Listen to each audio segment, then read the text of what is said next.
Good morning बेटा। देखो, सबसे पहली बात तो ये कि सीबीएसई ने अप्रोक्स 33% के आसपास सिलेबस रिड्यूस कर दिया है। सिर्फ इस सेशन के लिए किया है। वो इन्फॉर्मेशन मुझे पता है, मेरे स्टूडेंट हो, ऐसी इन्फॉर्मेशन तुम सबसे पहले कलेक्ट करते हो, तो ये इन्फॉर्मेशन तो आप सब लोगों को मिल गई होगी और आई होप सिलेबस का भी पता लग गया होगा कि कौन कौन सा पोर्शन रिड्यूस हुआ है, जिसमें अपना पॉलीमर चैप्टर भी गया जो हमने कर लिया था, अपना मेटलर्जी वाला चैप्टर भी गया जो हमने कर लिया था। बट जो मेन पॉइंट है जिस पर मैं बात करना चाह रहा था वो ये है कि आप ये ना भूलिए कि ये जो सिलेबस है ये आईआईटी और नीट में से रिड्यूस नहीं हुआ है। आईआईटी और नीट में से रिड्यूस नहीं हुआ है। सिलेबस सिर्फ आपका सीबीएसई 12th बोर्ड का रिड्यूस हुआ है, और वो भी for this session only, for this session only. इस बात को ना भूलें, है ना। अगर हमारा जो एम है वो आईआईटी और नीट क्रैक करना है तो आप ये बात दिमाग में डाल लें कि अगले साल अगर आप सपोज इस साल अगर उन चैप्टर्स को सीरियसली नहीं करते हो, अगले साल आपको ड्रॉप करना पड़ेगा। ड्रॉप करोगे, उन चैप्टर को फिर से पढ़ना पड़ेगा, और फिर से पढ़ोगे तो बेसिक भी नहीं अगर याद होंगे तो बहुत मुश्किल हो जाएगी, है ना। तो कोशिश तो यही रहेगी कि हम अपना पूरा सिलेबस करें, इस चीज़ को ध्यान में ही ना रखें कि सिलेबस भी रिड्यूस हुआ है। बट एक मेन पॉइंट जो यहाँ पे बनेगा वो ये है कि जो अपन सब्जेक्टिव क्वेश्चंस करते थे, जो हम लोग एनसीईआरटी या कंसेप्चुअल की जो एक्सरसाइज वगैरह करते थे, उसमें हम फोकस करेंगे कि सिर्फ उसी पोर्शन से की जाए जहाँ से हमारा सब्जेक्ट हमारा सिलेबस बचा हुआ है। उस पोर्शन को छोड़ दिया जाए जहाँ से अपना सिलेबस रिड्यूस हुआ है। तो मेन बात तो ये थी, है ना। अब पी ब्लॉक पे एक टॉपिक है, मेन टॉपिक है, उस पर चर्चा करते हैं। पी ब्लॉक अपना चैप्टर चल रहा था, ठीक है। इसमें आपको नाइट्रोजन के, फॉस्फोरस के 15 ग्रुप आप लोगों ने पढ़ लिया है, ठीक है। उसमें नाइट्रोजन के, फॉस्फोरस के कंपाउंड्स पढ़े होंगे बहुत सारे आपने, है ना। नाइट्रोजन के ऑक्साइड पढ़े होंगे, फॉस्फोरस के ऑक्साइड्स के आपने स्टडी की होगी, ठीक है बेटा। तो उनकी स्ट्रक्चर्स आई होंगी, है ना। और स्ट्रक्चर बनाना थोड़ा सा मुश्किल सा काम बच्चों को लगा होगा, तो उनकी स्ट्रक्चर आई होंगी। तो स्ट्रक्चर के लिए मैं सबसे पहले आपको एक इंपॉर्टेंट सा टॉपिक समझाना चाह रहा हूं, और आई होप आपको आता है। ये टॉपिक मैं करा चुका हूं, है ना, बट आज फिर रिपीट कर रहा हूं ताकि स्ट्रक्चर में गलती हम लोग ना करें। इनऑर्गेनिक में स्ट्रक्चर काफी इंपॉर्टेंट है बेटा, तो स्ट्रक्चर में हम लोग गलती ना करें, इसलिए मैं आपको एक टॉपिक समझा रहा हूं, that is oxidation number. Oxidation number कि हम लोग ऑक्सीडेशन नंबर कैसे कैलकुलेट करेंगे, ठीक है। ऑक्सीडेशन नंबर एक्चुअल में क्या होता है कि मैं इसको एक आपको देसी लैंग्वेज में बताता हूं, इसको हम लोग ज्यादा टिपिकल बनाने की कोशिश करेंगे नहीं। ऑक्सीडेशन नंबर है आपका कि किसी भी एक आपका एटम है उसकी क्या टेंडेंसी है दूसरों से अट्रैक्ट होने की, है ना। एक एटम है, उसकी क्या टेंडेंसी है दूसरे एटम से अट्रैक्ट होने की, हम लोग उसी को ऑक्सीडेशन नंबर बोलते हैं। फॉर एग्जाम्पल, ये एक लड़का है, ए बॉय, है ना, और ये लड़का, इसकी 3 दोस्त हैं, बी, सी और डी, है ना। बी, सी और डी, ये 3 दोस्त हैं, तीनों लड़कियां हैं। ऑब्वियस सी बात है, opposite charges attract each other. लड़के तो होंगे नहीं बढ़िया दोस्त, ठीक है ना, वैसे होते हैं भाई, ऐसी बात नहीं है। बट ये 3 लड़कियां हैं सपोज, तो इस एक लड़के की टेंडेंसी है कि इन 3 लड़कियों के कांटेक्ट में है, इनसे बातें करता है ना, इसकी दोस्त है, अच्छी दोस्त है। लेकिन अगर यहाँ पे ये एक दोस्त और बना ले, ई बना ले मीन्स, तो इसके अंदर अनस्टेबिलिटी आ जाएगी, अपना टाइम मैनेज नहीं कर पाएगा। तो इसकी जो मैक्सिमम टेंडेंसी है, या इसकी जो टेंडेंसी है वो 3 से ही अट्रैक्ट होने की है। ये चाहता है हमेशा कि 3 से अट्रैक्टेड रहे। इसका मतलब ए का मैं जनरली बोल सकता हूं कि जो ऑक्सीडेशन नंबर है ए का वो 3 हो गया। मतलब आप कितने बंदों से अटैच हो सकते हो वो आपका ऑक्सीडेशन नंबर है। हार्टली अटैच हो सकते हो, स्ट्रॉन्ग बॉन्ड होना चाहिए, ऐसा नहीं है कि बॉन्ड वीक हो, ठीक है। तो वही आपका क्या होता है, ऑक्सीडेशन नंबर होता है। जैसे ऑक्सीजन है, ऑक्सीजन की जो टेंडेंसी है वो 2 बंदों के साथ खुश रहता है, 2 बॉन्ड बना के वो खुश रहता है। 2 बंदे मीन्स यहाँ पे बॉन्ड है ना। जो ऑक्सीजन जो है मेरे भाई वो 2 बॉन्ड बना के खुश रहता है, तो इसका मतलब उसका ऑक्सीडेशन नंबर क्या हो गया, 2 हो गया। लेकिन बॉन्ड बनाते वक्त वो इलेक्ट्रॉन्स का गेन करने की कोशिश करता है, इलेक्ट्रोनेगेटिव है। तो अगर गेन करके, इलेक्ट्रॉन का गेन करके अगर वो बॉन्ड बना रहा है तो चार्ज वहां पे क्या रहेगा, नेगेटिव रहेगा, ठीक है। इलेक्ट्रॉन का अगर गेन करके वो बॉन्ड बना रहा है बच्चे, तो चार्ज क्या रहेगा, नेगेटिव रहेगा। इलेक्ट्रॉन्स का लॉस करके अगर बॉन्ड बना रहा है तो चार्ज क्या रहेगा, पॉजिटिव रहेगा, ठीक है।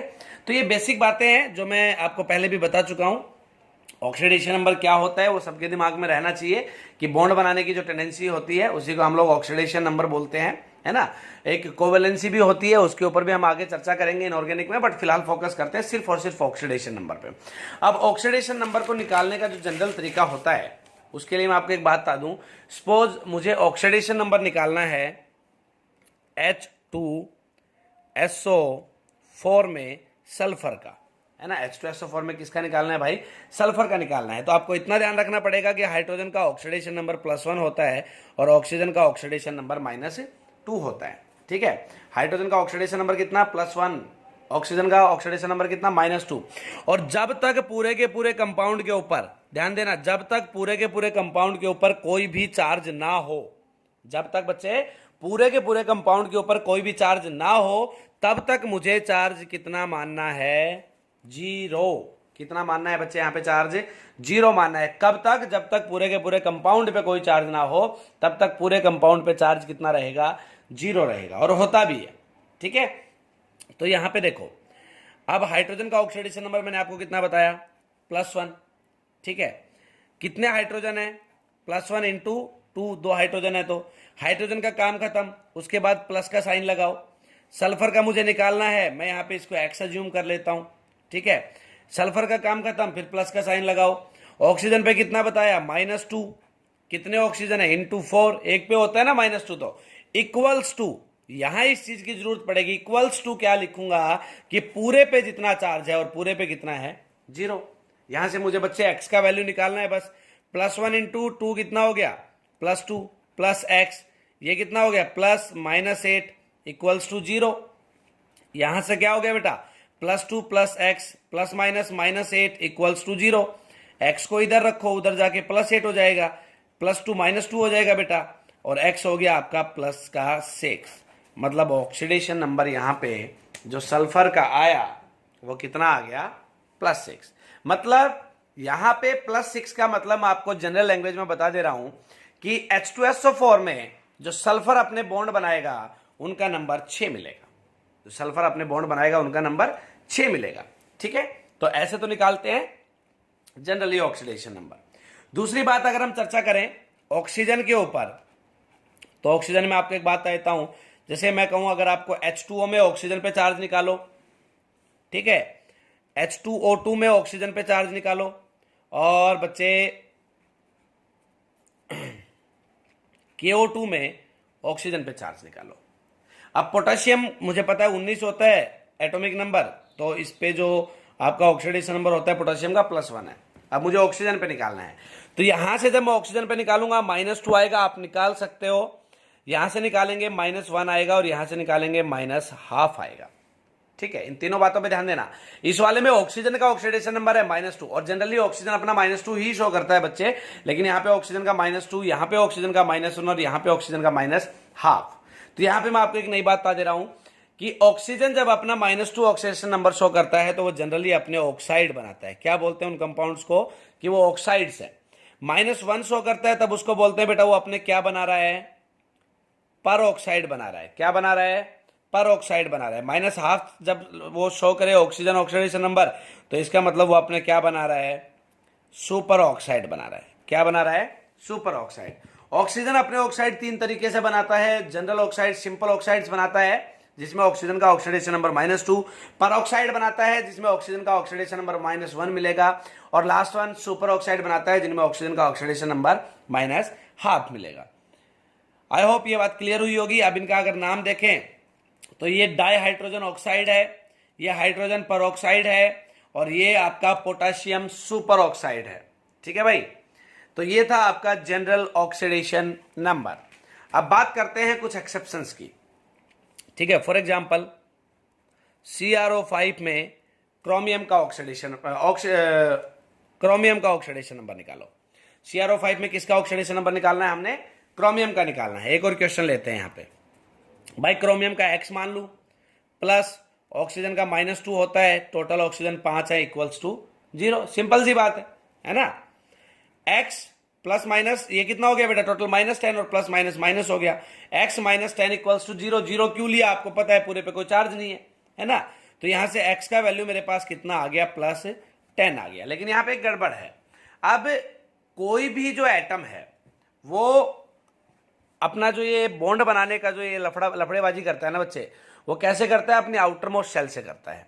ठीक है, अब सीधी सी बात है, अगर किसी एटम की जनरली अगर सोचा जाए तो किसी एटम की आखिरी शेल में अगर 8 इलेक्ट्रॉन है तो भाई वो तो नोबल में काउंट होगा। वो फिर क्यों इलेक्ट्रॉन देगा और क्यों इलेक्ट्रॉन लेगा? क्योंकि ये जो सब लफड़ेबाजी की जाती है बॉन्ड बनाने की, वो अपनी स्टेबिलिटी को बनाने के लिए, अपनी स्टेबिलिटी को बरकरार रखने के लिए, अपनी स्टेबिलिटी को बढ़ाने के लिए की जाती है। कोई भी चीज बॉन्ड कब बनाएगी, या अपन लोग कॉन्टेक्ट कब बनाएंगे? जब हमें और स्टेबल होना है। अदरवाइज सपोज मैं ही सब कुछ हूं तो मैं क्यों किसी के कॉन्टेक्ट में जाऊंगा भाई, है ना? ये तो जनरल सी बात है, नॉर्मल लाइफ की बात है। तो ये जो बॉन्ड बनाने का जो कॉन्सेप्ट है कहीं ना कहीं स्टेबिलिटी के लिए किया जाता है। तो अगर किसी के आखिरी शेल में 8 इलेक्ट्रॉन हैं तो वो क्यों बॉन्ड बनाएगा? सीधी सी बात है। मानते हो कि नहीं मानते हो इस बात को? इसका मतलब वो नोबल में काउंट हो रहा है, वो पहले से स्टेबल है, उसको रिएक्ट करने की जरूरत क्या है? तो मैं ये कहना चाह रहा हूं, जब भी आपका ऑक्सीडेशन नंबर 8 या 8 से ज्यादा आ जाए, 8 या मोर देन 8 या मोर देन 8 आ जाए, इसका मतलब आपका जो आंसर आया है वो गलत है। और जो आपके जिस कंपाउंड का ऑक्सीडेशन नंबर पूछा हुआ है वो एक्सेप्शनल केस है। ये बात आपके दिमाग में आ जानी चाहिए। ठीक है भाई। अब यहां पे क्रोमियम का आया 10, तो मुझे ये बात तो पता लग गई है कि ये गलत है। मुझे ये बात तो भाई पता लग चुकी है कि ये गलत है। अब ये गलत है तो हमें करना क्या है वो देखो। सपोज मैं आपको एक सिंपल सा एग्जांपल देता हूं। सपोज कि आपने मेरे से, या मैं ए और बी मेंशन कर देता हूं, ए ने बी से 100 रुपए उधार लिए। ए ने बी से 100 रुपए उधार लिए। अब बी ए को जाके बोला कि भाई मुझे नहीं पता, आज मुझे मेरे पैसे चाहिए। ठीक है, अब ए के पास सिर्फ 70 रुपए हैं, तो वो क्या करेगा भाई? 100 तो है नहीं, तो वो क्या करेगा? 30 का जुगाड़ नहीं हो रहा है तो वो 70 दे देगा।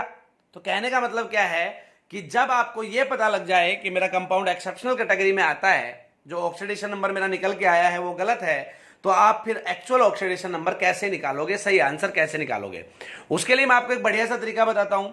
ए और बी वाला भी हम यूज करेंगे। उससे बढ़िया, सबसे बढ़िया तरीका यह है कि आपको स्ट्रक्चर पता होनी चाहिए। आपको क्या पता होनी चाहिए? स्ट्रक्चर पता होनी चाहिए। अब मैंने तो मेरी तरफ से बढ़िया तरीका बोल दिया, लेकिन आप क्या सोच रहे होगे? सर स्ट्रक्चर पता होता तो आपकी क्या जरूरत होती है ना? इतना कुछ आता तो फिर आपको कौन पूछता? तो तब मैं आपको बता रहा हूं कि देखो यहां पे कहानी क्या है कि 100 रुपए मांगे थे, 100 थे नहीं, 70 थे तो 70 दे दिए। तो यहां पे जो जनरल ऑक्सीडेशन नंबर मेरा +10 निकल के आया, उसमें ये इनडायरेक्टली ये कहना चाह रहा है कि भाई 10 इलेक्ट्रॉन देने की जरूरत है, लेकिन क्रोमियम के पास 10 तो है नहीं ना भाई आखिरी शेल में। तो ये क्या करेगा? आखिरी शेल में क्रोमियम के पास जितने इलेक्ट्रॉन होंगे वो दे देगा। अब इसका मतलब आपको क्रोमियम का एटॉमिक नंबर पता होना चाहिए और इसका इलेक्ट्रॉनिक कॉन्फ़िगरेशन भी पता होना चाहिए। अगर ये भी नहीं पता है, 1 से 30 तक अगर आपको एलिमेंट भी याद नहीं है, तो भी एक अच्छा तरीका बताता हूं भाई, पढ़ाई छोड़ दो, है ना? केमिस्ट्री पढ़ने का फिर फायदा क्या? क्योंकि अगर इतना भी हमें याद नहीं है कि 1 से 30 तक एलिमेंट के जो सीरियल वाइज एटॉमिक नंबर हैं वो क्या है, उनका इलेक्ट्रॉनिक कॉन्फ़िगरेशन क्या होता है, तो इसका मतलब कहानी बहुत खराब है और हमें मेहनत की जरूरत है। ठीक है भाई। तो मैं यहां पे बता दूं, क्रोमियम का ऑक्सीडेशन नंबर 24 होता है, आखिरी शेल में इलेक्ट्रॉन 6 होते हैं। 10 देने की जरूरत थी, 10 है नहीं, तो कितने हैं आखिरी में? 6 हैं, तो कितने दे देगा? 6 दे देगा। इसका मतलब क्रोमियम का यहां पे ऑक्सीडेशन नंबर सीधा सीधा कितना आ जाएगा? +6 आ जाएगा। अब सर +6 को मैनेज कैसे करेंगे? कहानी यह है +6 को मैनेज कैसे करेंगे, वो स्ट्रक्चर बना के मैं आपको बता रहा हूं। अब देखो, हमने क्रोमियम का हिसाब लगाया हर ऑक्सीजन पे -2 के हिसाब से। अब अगर हर ऑक्सीजन पे -2 में मानूं तो क्रोमियम का तो +10 आ रहा है, वो पॉसिबल नहीं है। तो इसका मतलब ऑक्सीजन सारे के सारे अपने ऑक्साइड नहीं बना रहा है, वो कहीं ना कहीं अपने क्या बना रहा होगा? परऑक्साइड बना रहा होगा, है ना? अब अगर मैं 6 के हिसाब से हिसाब लगा के देखूं, एक ऑक्सीजन अपना ऑक्साइड बनाए, मतलब -2 चार्ज शो करे, बाकी 4 अपने परऑक्साइड बनाए, टोटल चार्ज कितना बनता है? -6 बनता है। मेरा आंसर कितना निकाल रहा हूं मैं? +6 निकाल रहा हूं, है ना? पूरे पे कितना हो जाएगा? -6 +6 के हिसाब से 0, और पूरे पे है भी कितना? 0। तो बात कहीं ना कहीं आई समझ में? इसका मतलब 4 अपने परऑक्साइड बना रहे होंगे और एक अपना ऑक्साइड बना रहा होगा। अब सर ये परऑक्साइड होता क्या है, लफड़ेबाजी क्या है ये परऑक्साइड की, वो बता दूं। परऑक्साइड उसको बोलते हैं, या परऑक्सी बॉन्ड उस बॉन्ड को बोलते हैं जब ऑक्सीजन अपने ही एटम से, मतलब ऑक्सीजन से ही बॉन्ड बनाए। तो इसका मतलब क्रोमियम का स्ट्रक्चर क्या बनता है, देखो CrO5 का स्ट्रक्चर क्या बनेगा, ये बनेगा। CrO5 का स्ट्रक्चर क्या बनेगा, ये बनेगा। यहां पे देखो इस ऑक्सीजन ने 2 बॉन्ड बनाए, ऑक्सीडेशन नंबर -2, और एक ऑक्सीडेशन नंबर की मैं खास बात आपको बता देता हूं, जब कोई एटम अपने ही एटम से बॉन्ड बनाता है तो उसको ऑक्सीडेशन नंबर में काउंट नहीं करते हैं। मैंने आपको ऑक्सीडेशन नंबर बताया क्या था, जो बॉन्ड जितने बॉन्ड बना रहा है। अब ऑक्सीजन यहां पे 2 बना रहा है, एक क्रोमियम के साथ, एक खुद ऑक्सीजन के साथ, लेकिन आपको पता है कि ऑक्सीजन वाला मुझे काउंट नहीं करना है, तो एक क्रोमियम वाला बच गया, मतलब कितना चार्ज, -1, इस पे -1, इस पे -1, इस पे -1। 4 परऑक्साइड बने कि नहीं बने, 4 परऑक्सी बॉन्ड बने कि नहीं बने, सॉरी परऑक्सी बॉन्ड तो मेरे पास यहाँ पे 2 ही हैं, लेकिन 2 परऑक्सी बॉन्ड बनाने के लिए मुझे यहाँ पे कितने ऑक्सीजन की जरूरत पड़ गई, 4 की, तो मतलब टोटल चार्ज काउंट करना -6 बन रहा है, तो इसका मतलब क्रोमियम पे कितना आएगा, +6 आएगा। ठीक है, थोड़ी सी एक्सेप्शनल कहानी थी, ध्यान बार बार सुनना वीडियो को, बार बार ध्यान देना, समझ में आएगी, है ना। और एक आपको मैं अच्छी सी बात और बता दूं कि अगर आपसे कहीं IIT और नीट में बच्चे ऑक्सीडेशन नंबर का क्वेश्चन पूछा जाता है, IIT और नीट में अगर ऑक्सीडेशन नंबर का क्वेश्चन पूछा जाता है तो वो क्वेश्चन एक्सेप्शन पे मिलने की 99% पॉसिबिलिटी है। मैं अभी आपको दूंगा, बहुत सारे क्वेश्चंस भी देंगे, ये मैंने छोटा सा जिक्र किया है। अभी आपको प्रैक्टिस करना है एक्सेप्शनल बिहेवियर पे। जो नए बच्चे हैं उनको ये जो मैं अभी क्वेश्चन देने वाला हूं, मैंने 11th में कराए थे, सेम क्वेश्चंस कराए थे, लेकिन जो नए बच्चे जुड़े हुए हैं उनको मैं एक बात बता दूं, भाई अगर आपको दिक्कत हो तो मुझे मैसेज कर देना, है ना, या पूछ लेना, मैं अगले, वैसे भी मैं अगले जो लेक्चर आएगा उसमें सारी की सारी स्ट्रक्चर एक्सप्लेन कर दूंगा। तो आपको किस किस का, C3O2 में ईच कार्बन के ऊपर ऑक्सीडेशन नंबर निकालना है, ध्यान देना, ईच कार्बन के ऊपर। Fe3O4 में Fe के ऊपर निकालना है, ईच Fe के ऊपर निकालना है, ठीक है। H2SO3 में सल्फर पे निकालना है, जो अंडरलाइन कर रहा हूं उन पे निकालना है। H2SO3 का नाम तो आपको पता ही होगा, एक नया आ गया H2SO5 जिसको हम कैरोज एसिड बोलते हैं, इसमें आपको सल्फर पे निकालना है। HNO3 में नाइट्रोजन पे निकालना है। P4O10 में फॉस्फोरस में निकालना है। N2O5 में नाइट्रोजन पे निकालना है। N2O में नाइट्रोजन पे निकालना है। NO2 में नाइट्रोजन पे निकालना है, ठीक है। ये सारे के सारे जो फिलहाल आपको दिख रहे हैं डिस्प्ले पे, 1 2 3 4 5 6 7 8 9, एक और कर लेते हैं, 10 कर देते हैं पूरे, ठीक है। कौन सा कंपाउंड उठाएं, Pb2O3 में Pb पे निकालना है, ठीक है। और 11 कर देते हैं, कन्यादान टाइप हो जाएगा। सोडियम अमलगम में सोडियम पे निकालना है। ये 11 आपको, इन 11 के 11 की तो स्ट्रक्चर बनानी है कॉपी में, यही आज आपका DPP है, स्ट्रक्चर बनानी है।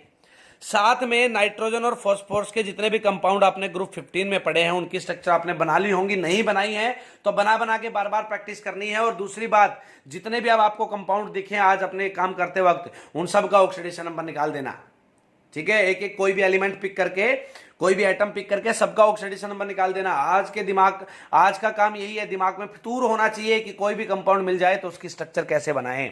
स्ट्रक्चर इतनी प्रैक्टिस कर देनी है कि स्ट्रक्चर बनाने में दिक्कत ना आए।